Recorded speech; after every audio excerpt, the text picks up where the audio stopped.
नमस्कार विद्यार्थी मित्रांनो, ऑलिम्पिक वर्तुळांचा गोप या पाठामध्ये पुन्हा एकदा तुमचे स्वागत। आज आपण कुमार भारती पाठ्यपुस्तकातील धडा क्रमांक 17 वा अभ्यासणार आहोत आणि या धड्याचे शीर्षक आहे ऑलिम्पिक वर्तुळांचा गोप। या पाठाचा हा सेशन क्रमांक 2 आहे। या आधीच्या पाठामध्ये आपण या पाठाच्या शीर्षकाबद्दल संक्षिप्त माहिती जाणून घेतली की ऑलिम्पिक वर्तुळांचा गोप म्हणजेच काय। वर्तुळ म्हणजे इथे आपल्याला सांगितले की 5 विविध खंड, या ज्याप्रमाणे ऑलिम्पिकचं बोधचिन्ह वेगवेगळ्या रंगांचे 5 वर्तुळ एकमेकांमध्ये गुंफून ज्याप्रमाणे मैत्रीचा संदेश आपल्याला देतात, त्याचप्रमाणे या 5 खंडातील विविध जाती धर्माच्या लोकांचाही एकमेकांबद्दल असलेलं प्रेम किंवा एकमेकांमध्ये असलेली मैत्रीची भावना हे आपल्याला इथे पाहायला मिळते। आता प्रत्यक्ष पाठाच्या माध्यमातून आपण ऑलिम्पिक क्रीडा स्पर्धेबद्दल माहिती जाणून घेऊया। चला आता आपण पाठाकडे वळूया। पुढे लेखक आपल्याला माहिती सांगत आहेत की खेळांचे विशाल मैदान, त्याभोवतालचे प्रचंड प्रेक्षागार, रहदारीसाठी मुद्दाम बांधलेल्या अनेक सडका, लोहमार्ग, पुरुष व स्त्री खेळाडू यांच्या निवासासाठी बांधलेल्या असंख्य खोल्या असलेल्या इमारती, वसतिगृहे, प्रेक्षकांच्या श्रम परिहारासाठी सुसज्ज अशी विशाल उपहारगृहे, असे हे एक मोठे गावच असते। याला ऑलिम्पिक विलेज असे म्हणतात। मग बघा इथे आपल्याला त्या ऑलिम्पिक गावाचं वर्णन लेखकांनी केलेलं आहे की ज्या ठिकाणी ही ऑलिम्पिक क्रीडा स्पर्धा ज्या देशामध्ये ज्या स्थानावरती आयोजित केली जाते तिकडचं त्याला त्या स्थानाला आपण नाव दिलेलं आहे किंवा त्याला काय म्हटलं जातं, ऑलिम्पिक विलेज। म्हणजे ऑलिम्पिक विलेज कसं असतं त्याचं वर्णन करताना लेखक म्हणतात की ती खेळाचं प्रचंड असं मोठं विशाल असं मैदान असतं आणि त्या मैदानाभोवती खेळाच्या मैदानाभोवतीच प्रचंड असे मोठे प्रेक्षागार असते, जिथे जवळजवळ 70-80 प्रेक्षक एका वेळीच बसून वेगवेगळ्या क्रीडा स्पर्धांचे सामने पाहू शकतात आणि उभे राहणारे स्पर्धक पण असतात तिथे, त्यांच्यासाठी पण वेगळी सोय केलेली असते। मग ह्या सगळ्या क्रीडा स्पर्धांमध्ये विविध राष्ट्रातील जी काही लोक येतात त्याच्यामुळे रहदारी वगैरे होण्याची शक्यता असते।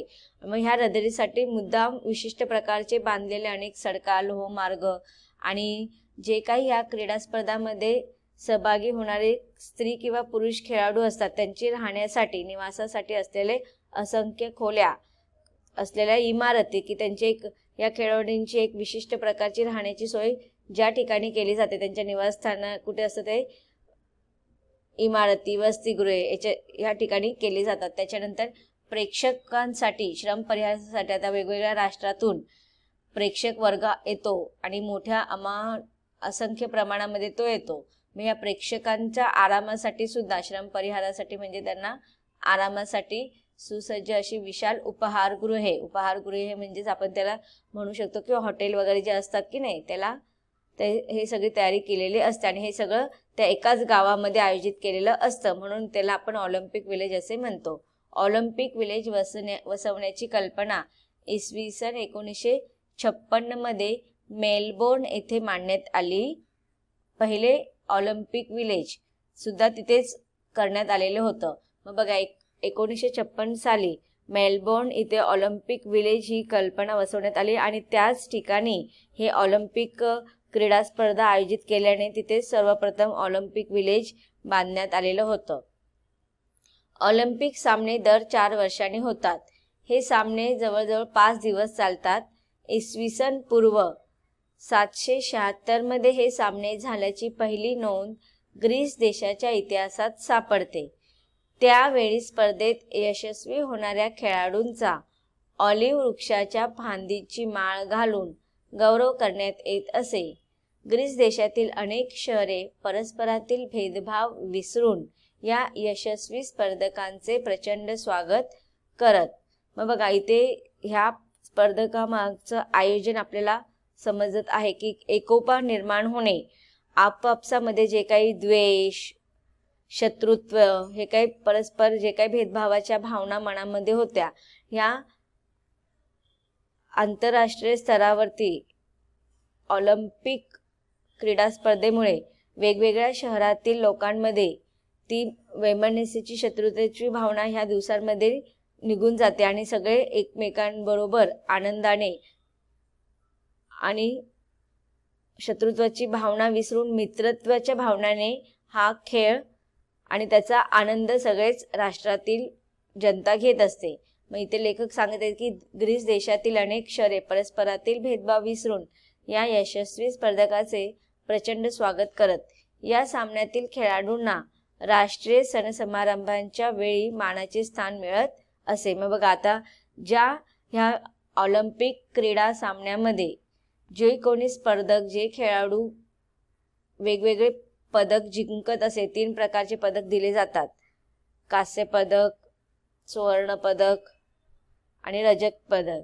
तर ह्या खेळाडूंना ह्या स्पर्धेमध्ये जिंकल्यानंतर मग प्रत्येक राष्ट्रांच्या सण समारंभाच्या वेळी जसे की आपल्या भारताचे पण राष्ट्रीय सण आहेत 15 ऑगस्ट आणि 26 जानेवारी, याच्या व्यतिरिक्त पण जे काही सण समारंभ असतात तर त्या राष्ट्रीय सण समारंभांच्या वेळेस प्रत्येक राष्ट्रातील खेळाडूंना मानाचे स्थान दिले जाते. त्यांना त्यांचं सन्मानित केलं जातं. त्यांना त्या विशिष्ट प्रकारच्या स्पर्धेमध्ये जिंकून आल्याबद्दल सन्मान करण्यासाठी त्यांना मानवंदना देण्यासाठी अशा राष्ट्रीय कार्यक्रमामध्ये त्यांना बोलवलं जातं. पुढे ग्रीक सत्तेचा ऱ्हास झाला आणि त्याबरोबर इसवी सन पूर्वी 394 मध्ये हे सामने बंद पडले. तर इथे आपल्याला ऑलिम्पिक क्रीडा स्पर्धेचा इतिहास सांगण्यात आलेला आहे. आपण अजून थोडा विस्तारित रूपात हा इतिहास समजून घेऊया. आता आपण ऑलिम्पिक क्रीडा स्पर्धेचा इतिहास समजून घेऊया. ऑलिम्पिक आणि त्याच्या कथा. प्राचीन ग्रीक लोक धार्मिक होते आणि खेळाडू पण होते. ग्रीसमध्ये झियस या देवाची पूजा म्हणून हेरलेक्स आणि त्याचे वडील झियास यांनी खेळांना प्रोत्साहन दिले. हेरलेक्स यानेच प्रथम खेळांना ऑलिम्पिक हे नाव दिले. त्याने त्यासाठी स्टेडियम बांधले. पहिले ऑलिम्पिक ख्रिस्तपूर्व 776 साली सुरू झाले. त्यानंतर प्रत्येक 4 वर्षांनी हे खेळांचे सामने घेतले गेले. त्यात धावण्याची शर्यत, रथांची शर्यत, बॉक्सिंग, रेसलिंग, पक्रेशन आणि एक्वेस्ट्रियन हे खेळ होते. असे म्हणतात की कोरेबस एक एलिस शहरातील स्वयंपाकी हा पहिला ऑलिम्पिक चॅम्पियन ठरला. पण ग्रीसवर रोमन लोकांचे राज्य आले आणि थिओडस राजाने इसवी सन 393 साली हे खेळ बंद केले. त्यानंतर मग ब्रिटिश ऑलिम्पिक इसवी सन 1612 मध्ये कोडर्सोल्डन ब्रिटिश ऑलिम्पिक गेम सुरू केले. नंतर 1776 ते 1798 मध्ये फ्रान्सने प्राचीन ऑलिम्पिक खेळ सुरू केले. त्यानंतर 1859, 1562 आणि 1876 मध्ये अमेचर गेम खेळले गेले. ग्रीक लोकांना हे सामने पुन्हा सुरू करायचे होते म्हणून ऑट्टोमन राजापासून स्वातंत्र्य मिळाल्यावर त्यांनी हालचाल सुरू केली.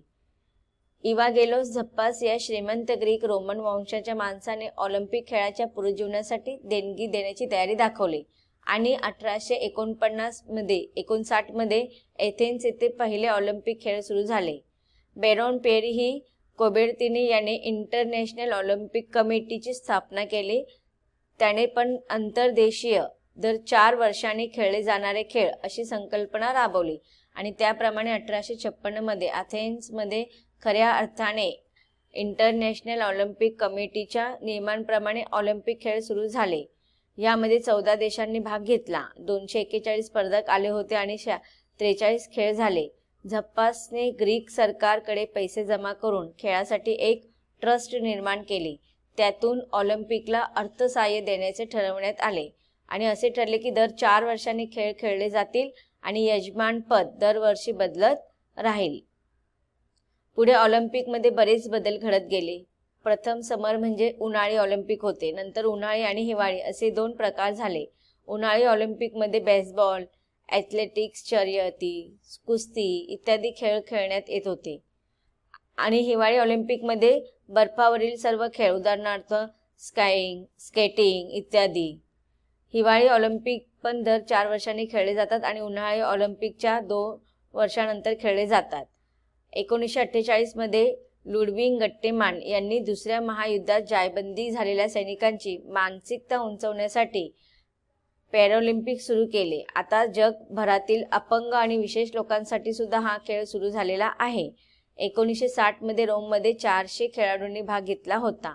तर आता 4 प्रकारचे ऑलिम्पिक खेळले जातात. उन्हाळी ऑलिम्पिक, हिवाळी ऑलिम्पिक, पॅरालिम्पिक आणि युथ ऑलिम्पिक. युथ ऑलिम्पिकमध्ये 14 ते 18 वयाच्या मुलांसाठी हे खेळ असतात. ऑलिम्पिकमध्ये स्विमिंग, यॅस्टिंग, boxing, table tennis, badminton, gym, baseball इत्यादी खेळांच्या स्पर्धा होतात. तर विद्यार्थी मित्रांनो, आपण इथे ऑलिम्पिक खेळांचा इतिहास संक्षिप्त रूपाने समजून घेतलेला आहे. पुढे लेखक सांगतात की मैत्रीचा मंत्र सांगणाऱ्या या ऑलिम्पिक सामन्यांची त्यानंतर इसवी सन 1894 साली आधुनिक जगाला आठवण झाली. त्या वर्षी फ्रान्स देशात एक ऑलिम्पिक काँग्रेस भरवण्यात आली होती. या काँग्रेसला अनेक राष्ट्रांचे प्रतिनिधी हजर होते. कुबर्टीन नावाच्या फ्रेंच क्रीडातज्ञाने या काँग्रेसमध्ये ऑलिम्पिक सामन्यांचे पुनर्जीवन केले. शरीर संपदा वाढवण्यासाठी, बल संवर्धन करण्यासाठी आणि प्रामुख्याने देशादेशातील मैत्री वाढवून त्यांच्यात मित्रत्वाची स्पर्धा व्हावी यासाठी प्राचीन ऑलिम्पिक सामन्यांप्रमाणेच यापुढे आंतरराष्ट्रीय क्रीडा स्पर्धा भरावेत असे ठरले. तर बघा, एकंदरीत या ऑलिम्पिक क्रीडा सामने जे पुन्हा भरवण्यात आले त्याच्या पाठीमागचा जो उद्देश होता तो अत्यंत बहुउद्देशीय होता की त्याच्या पाठीमागे क्रीडा स्पर्धकांचे शरीर संपादन वाढवण्यासाठी, बल संवर्धन करण्यासाठी हा उद्देश तर होताच, पण देशादेशातील मैत्री वाढून त्यांच्यामध्ये जी काही शत्रुत्वाची भावना होती ती निघून जावी आणि मित्रत्वाच्या भावनेने त्यांनी ही स्पर्धा खेळावी. या भावनेने हा सामना पुन्हा आंतरराष्ट्रीय स्तरावरती या क्रीडा स्पर्धा पुन्हा भरवण्यात येऊ लागल्या. 1856 पासून ऑलिम्पिक सामने दर 4 वर्षांनी वेगवेगळ्या देशात भरवले जातात आणि त्या निमित्ताने जगात सद्भावना, समता, मैत्री, विश्वबंधुत्व, शिस्त व ऐक्य या भावना वाढीस लागतात. तर विद्यार्थी मित्रांनो, आपण म्हणू शकतो की हे ऑलिम्पिक हा जे काही क्रीडा स्पर्धा आहे त्याचं स्वरूप जे असतं ते मर्यादित नसतं, तर त्याचं स्वरूप काय असतं, अत्यंत विराट असे स्वरूप असतं. पृथ्वीवरील जवळजवळ सर्वच देश या ऑलिम्पिक क्रीडा स्पर्धेमध्ये सहभागी होत असतात. त्यामुळे ऑलिम्पिकची स्पर्धा संपूर्ण जगाला व्यापून टाकते. या स्पर्धकाचे आयोजन सुद्धा अत्यंत विराट असतं. जसे की आपण सुरुवातीलाच पाहिलं पॅरेग्राफमध्ये की एक विशिष्ट प्रकारचे मैदान असते, त्याभोवती प्रचंड असा प्रेक्षागार उभारलेला असतो, रहदारीसाठी खास लोहमार्ग, सडक बांधले जातात, खेळाडूंसाठी असंख्य असे खोल्या बांधलेल्या इमारती असतात, वसतिगृह असतात, त्यांच्या जोडीला विशाल उपहारगृहे सुद्धा बांधलेले असतात. तर संपूर्ण जगातून आलेले 5-6 हजार खेळाडू सहभागी होतात आणि लाखभर प्रेक्षक मैदानातील खेळ प्रत्यक्ष पाहतात. संपूर्ण देशाचे, जगाचे प्रतिनिधिक रूप तिथे अवतरलेले असते. या विराटतेमुळे आपण कोणा एका देशाचे, एका धर्माचे राहत नाहीत. सर्व मानवजात एक बनते, संकुचितपणा कमी होतो, मनातील शत्रुत्वाची भावना नाहीशी होते. संपूर्ण जगातील लोकांना एका माळेत गुंफण्याचे कार्य ही ऑलिम्पिक स्पर्धा करत असते. आणि अशा रीतीने आपण म्हणू शकतो की ऑलिम्पिक स्पर्धाचे कार्य जे आहे ते अत्यंत मोठे असे कार्य आहे. तर पुढे बघा, ह्या पाठाच्या परिच्छेदामध्ये शेवटच्या ओळीमध्ये लेखक म्हणत आहेत की 1856 साली ह्या वर्षापासून पुन्हा ऑलिम्पिकचे सामने दरवर्षांनी वेगवेगळ्या देशामध्ये भरवले जातात आणि त्या निमित्ताने या जगामध्ये सद्भावना, समता, मैत्री, विश्वबंधुत्व, शिस्त व ऐक्य या भावना सुद्धा वाढीला लागू लागलेल्या आहेत. तर म्हणजे ऑलिम्पिक म्हणजेच आपण विश्वबंधुत्व असं आपण त्याला म्हणू शकू. ऑलिम्पिक सामन्यात पृथ्वीवरील बहुसंख्य राष्ट्रांचे खेळाडू सहभागी होतात. ते त्या राष्ट्रांचे प्रतिनिधी करत असतात किंवा प्रतिनिधी म्हणून येतात. संपूर्ण जगाचे या सामन्याकडे लक्ष लागून राहिलेले असते. या क्रीडा स्पर्धा आहेत त्यात जातीभेद, धर्मभेद आणि वर्णभेद नसतो. सगळेजण समान असतात. अमेरिका हा गौरवर्णीय लोकांचा देश म्हणतो आपण की नाही, की अमेरिकेची लोक कशी असतात, गोरी असतात ना. तसेच तरीही जेसी ओवेन्स आणि आफ्रिका वंशाच्या खेळाडूंचा अमेरिकेमध्ये केवढा गौरव केला जातो. म्हणजे या ठिकाणी फक्त एक विश्वबंधुत्व, मैत्री, समता, सद्भावना ह्या भावना आपल्याला पाहायला मिळतात. याच क्रीडा स्पर्धामुळे माणसांमधील एकमेकांबद्दल असलेले द्वेष, वैर या भावना नष्ट होतात. यामध्ये माणूस एकमेकांना प्रेमाने, बंधुभावाने वागवतात. आणि म्हणूनच आपण म्हणू शकतो की ऑलिम्पिक म्हणजेच आपण याला विश्वबंधुत्व असे सुद्धा म्हणू शकतो. तर विद्यार्थी मित्रांनो, पाठाच्या या भागामध्ये आतापर्यंत आपण पाहिलं की ऑलिम्पिकचा इतिहास आपण जाणून घेतलेला आहे आणि ऑलिम्पिक क्रीडा स्पर्धेला आपण एक प्रकारचे विश्वबंधुत्व ही व्याख्या नक्कीच देऊ शकतो. पाठाच्या पुढील भागामध्ये लेखक आपल्याला ह्या ऑलिम्पिक क्रीडा स्पर्धाबद्दल अजून माहिती देणार आहेत. त्याचा अभ्यास आपण जरूर करायचा आहे, परंतु पाठाच्या पुढच्या भागामध्ये. धन्यवाद.